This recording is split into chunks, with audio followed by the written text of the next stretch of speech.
What would you do if you were faced with the hardest decision of your life? Stay silent and compromise your convictions, or speak out and risk everything? Today's guest, Kristin Kurtz, found herself in this exact position. Working in healthcare, she was confronted with a moment where she had to choose between staying true to what she believed or walking away from the career she had built. In part one of this episode, Kristin's going to take us through her journey, the moment she knew she couldn't remain silent, the consequences she faced, and the courage it took to stand firm in her beliefs. Welcome to Your Story to Tell, where we dive into real, raw, and powerful stories of resilience and transformation. I'm your host, Megan, and I'm honored to bring you this conversation with Kristin. So, Kristin, welcome. Thank you so much for being here. Thanks, Megan. I appreciate you inviting me on. It's an honor. Well, Kristin and I recorded last week, I think it was, an episode which just made us fast friends. It was like meeting somebody who had been on some similar aspects of a journey to really having to stand up, and it affected your career and kind of repositioning you. And I'm also so thankful for a mutual friend, Julie, who introduced us. It's so fun when people make connections like that. So thank you for having me on your podcast. Thanks for joining me here. And let's just get started, and you can tell your story. That's what you're here to do, right? Yeah, exactly. So I found myself working in the corporate side of healthcare, launched into that position back in 2014.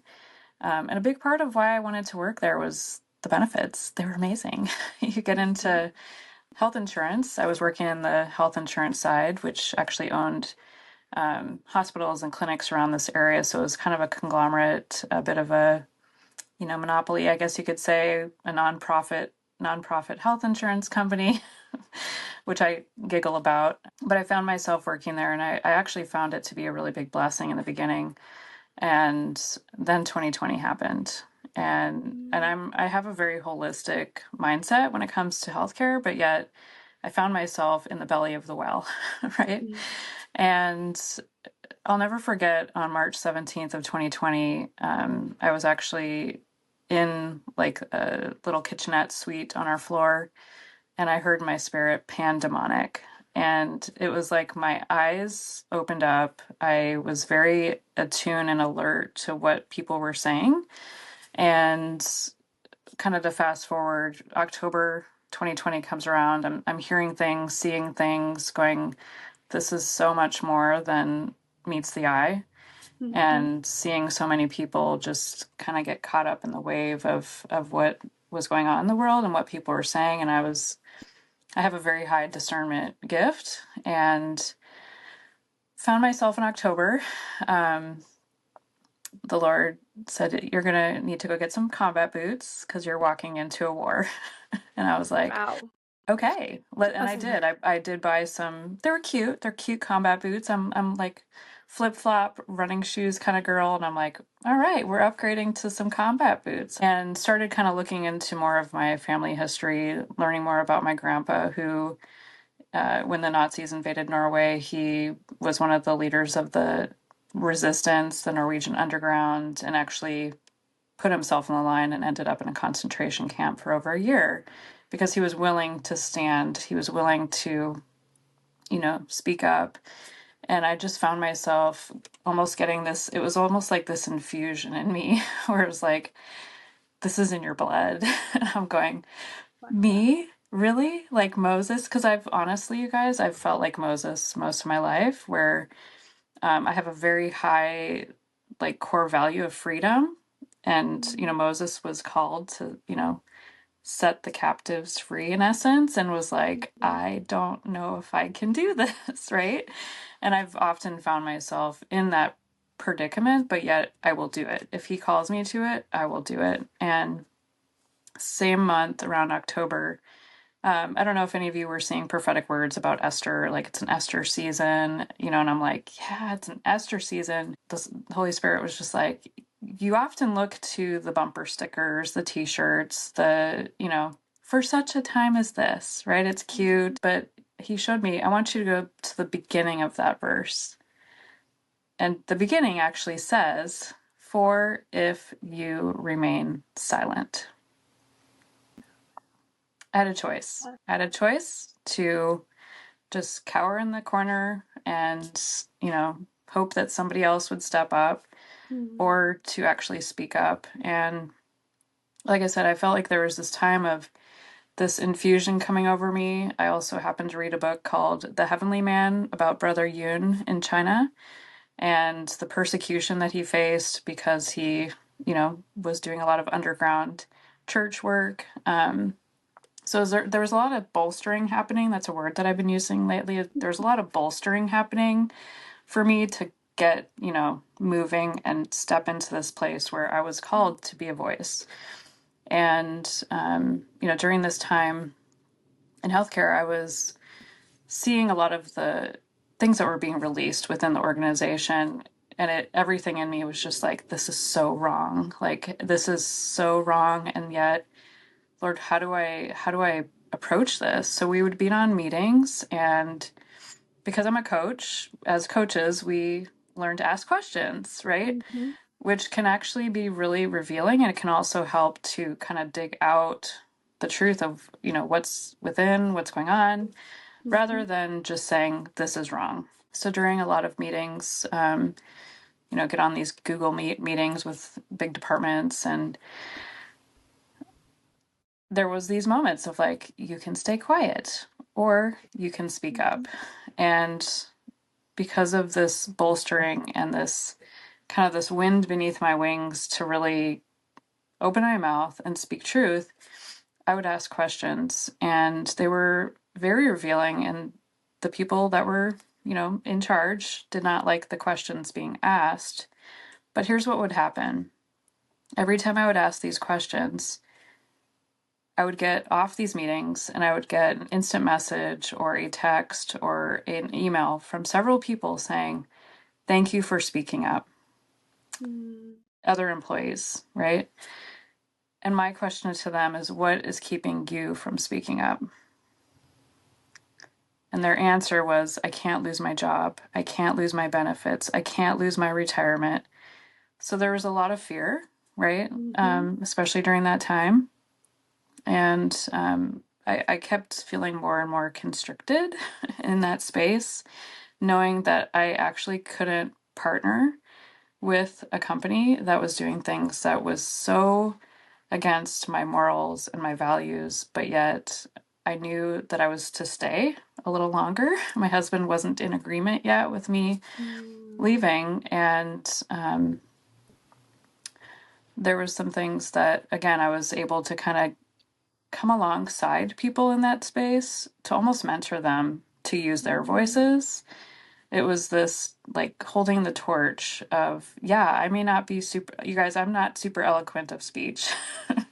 And if any of you feel like you're being called into something where you're called to speak up about something, I feel like I'm just being called to mention this, and I had to remember it as well. Moses was called to be a voice, right? And the Lord knew that he had a speech impediment, and yet he was still called. But he had a buddy. His name was Aaron. And Aaron was also his friend and helped him to use his voice. But I think all that to say, I got to a point where I knew that I couldn't be there anymore. I just knew, and I don't know if you want me to get to this point yet of kind of the turning point. Well, before you get to the turning point, I just want to say thank you for using your voice and for inspiring others, because it is scary. I have been in that situation when COVID hit. I was working in the pharmaceutical industry. My husband had just had a bone marrow transplant, and the doctors were instilling a lot of fear. And in that moment, after coming out of this bone marrow transplant, even me as a nurse was like, oh my gosh, we got to stay in. We've got to do all these things, sanitizing everything. And for a period of a few weeks, I was a crazy person. Like my kids were miserable. So we were locked in. And then I started to research and really kind of get past the fear and say, okay, let's look to what's actually happening here. For the first time, I was realizing in the medical field, asking questions was being labeled as misinformation or not science. Right. And I'm like, wait a second, isn't science all about hypothesis and proving something? And science is not ever complete because we learn one thing, it opens our eyes up to new and more things, right? Because that's the way science works. It evolves. Yes. And over time, we were getting more and more data and more information. And it was like, who are the people who are being affected by this? Where are the most deaths? What are the things that we actually could be doing? And why are people not asking questions? Like they're saying there's only one solution. Yeah. The vaccine and lockdown. Yeah. I've worked with doctors for a long time around medications.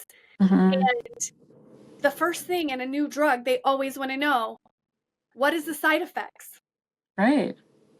No one cared. And there was no data out. They weren't releasing it.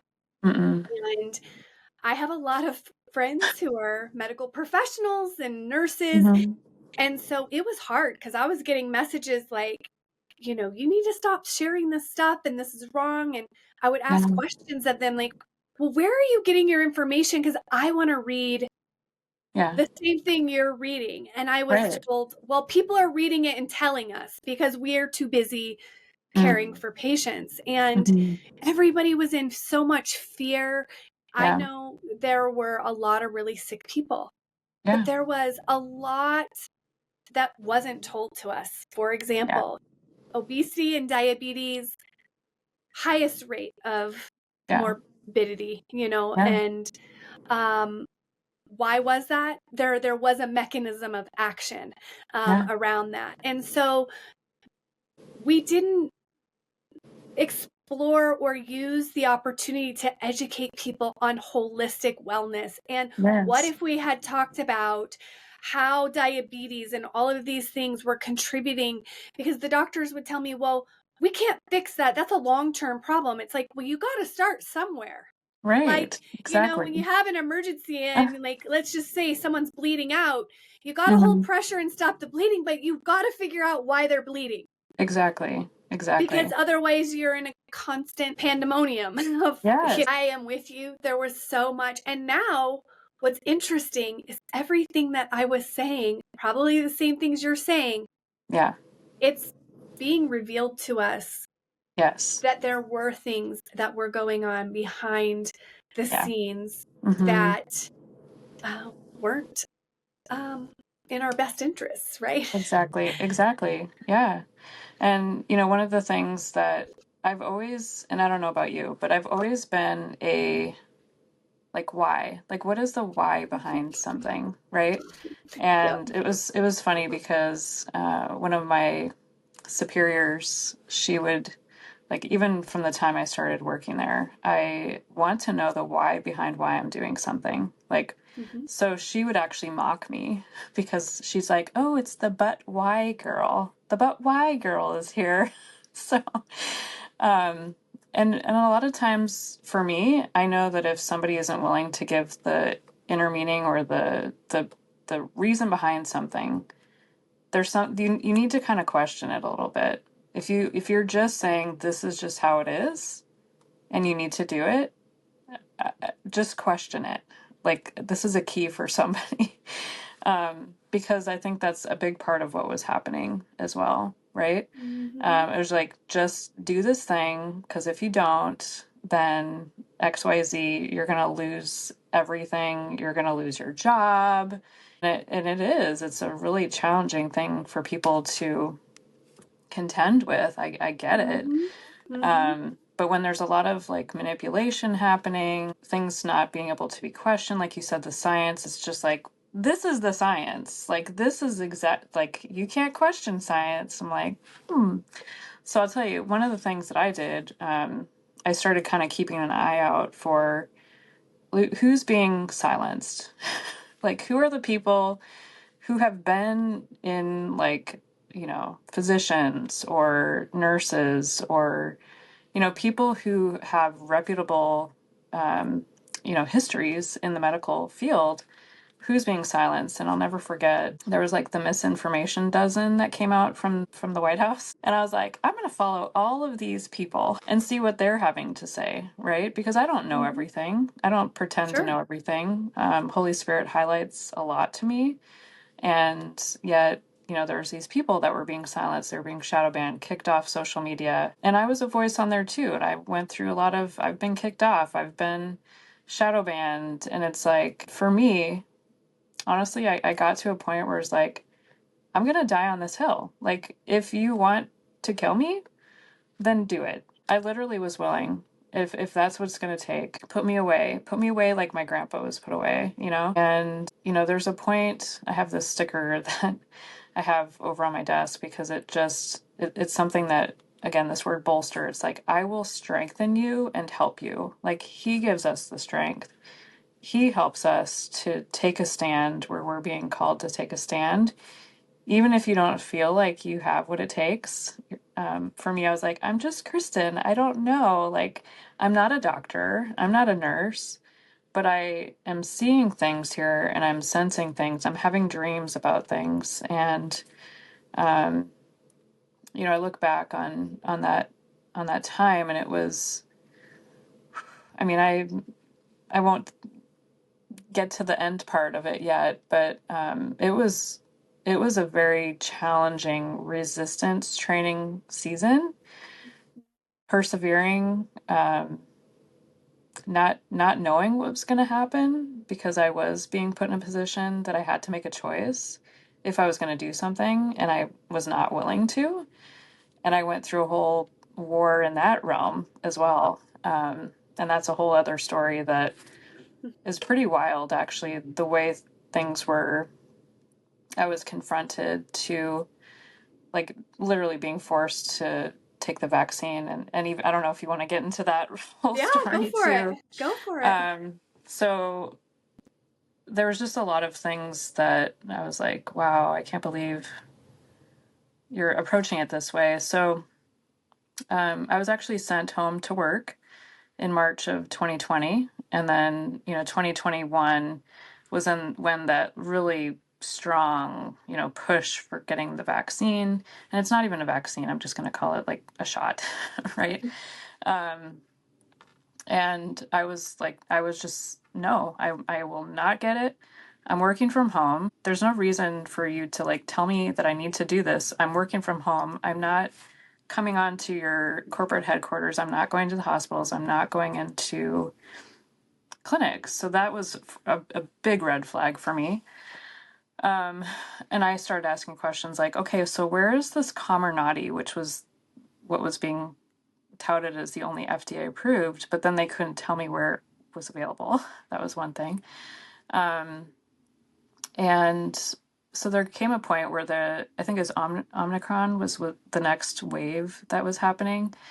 And the superiors at work wanted us to come back in the office right when this wave was coming through. And I'm going, okay, so you want us to come back in the office when you're saying it's getting worse out on the streets. So that was a whole weird red flag for me. And I remember because it was very high security where we worked. We had to wear like a lock badge to get in through security, to get through different, floors.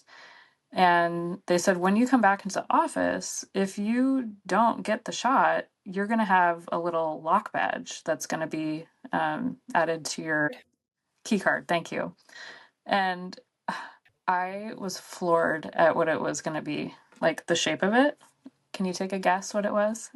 Sometimes I like to say, can you take a guess? It was literally a padlock shaped little thing that was going to be added to your key card.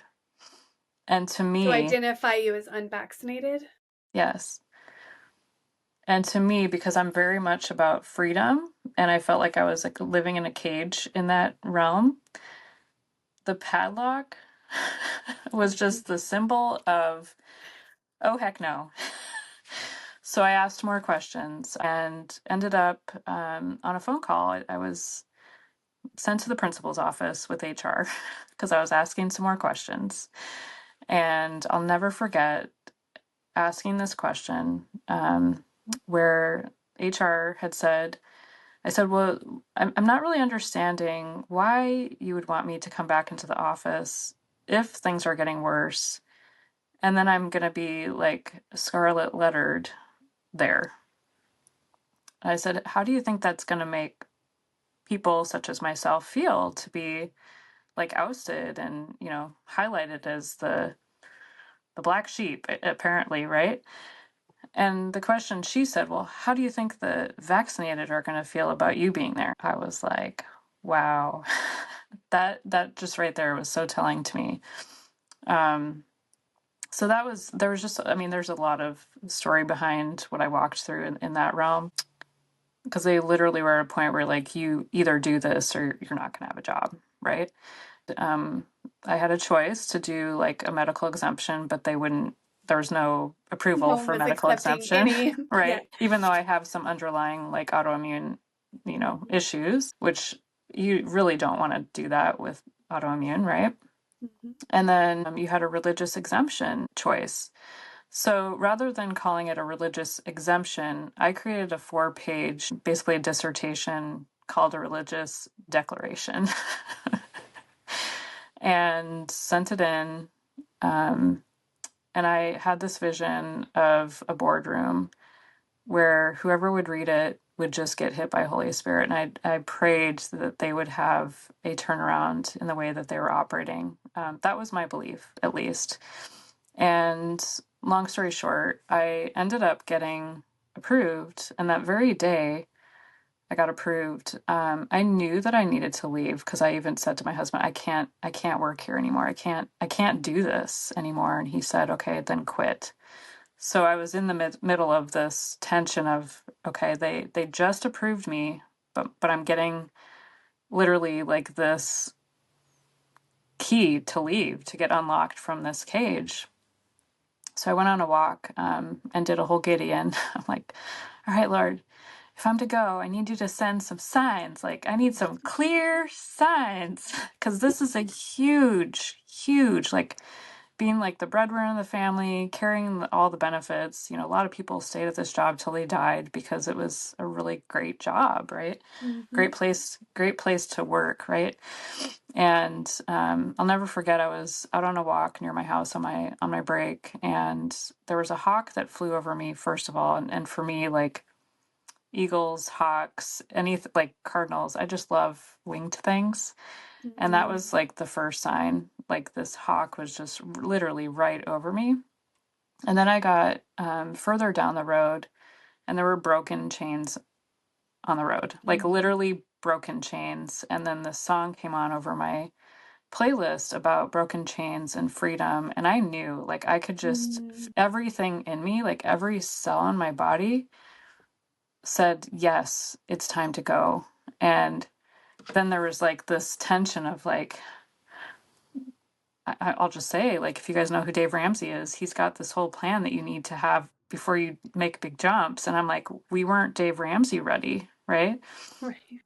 So I knew that it was going to be like a huge, crazy leap of faith, but I knew that he was calling me to leave, and I had to go. Like, I couldn't do it anymore. I knew that my time was up. My voice was being released, but it was also being suppressed there, if that makes sense.